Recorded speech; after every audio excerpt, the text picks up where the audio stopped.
బిల్వదళం ఇందులోకి తీసుకొని మొదటగా నందీశ్వర స్వామికి త్రిదళం త్రిగుణాకారం త్రినేత్రంచ త్రియాయుధం త్రిజన్మ పాపసంహారం ఏకబిల్వం శివార్పణం.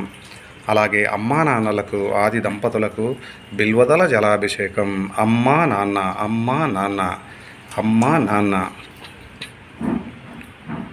అమ్మా నాన్నలకు బిల్వదళ జలాభిషేకం బిల్వదళ జలాభిషేకం బిల్వదళ జలాభిషేకం.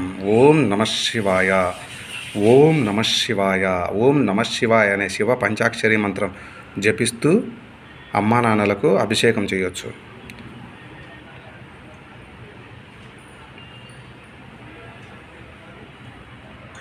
హే కేశవ హే మాధవ హే గోవింద రక్ష రక్ష పాహి పాహి పరమానంద పరమానంద పరమానంద. కడగాలి. కడిగిన తర్వాత మళ్ళీ తీసుకొని ఈసారి ఆ నీళ్ళతో చేసినా కూడా మళ్ళీ కడిగినట్టు చేస్తేనే ఆడికి అభిషేకం పూర్తవుతుంది. ఓం నమః శివాయ ఓం నమః శివాయ. బిల్వదళ జలాభిషేకం సంపూర్ణం.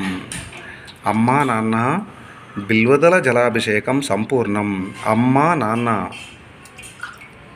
తండ్రి తల్లి తండ్రి ఆది దంపతులు అందరికీ అమ్మా నాన్నలే వీళ్ళే. అమ్మా నాన్న. కృతజ్ఞుడను మహాదేవ. ప్రతిరోజు అనునిత్యం శివనామస్మరణ అలాగే శివాభిషేకాలు చేసుకునే అవకాశం కల్పించినందుకు మొదటగా కృతజ్ఞతలు. అలాగే ఎవరైతే ఈ యొక్క శివాభిషేకం చూస్తున్నారో వారికి కూడా పార్వతీ పరమేశ్వర్ల అనుగ్రహాన్ని ప్రసాదించవయ్యా శివయ్య. ఓం నమః శివాయ. సర్వే జనా సుఖినో భవంతు.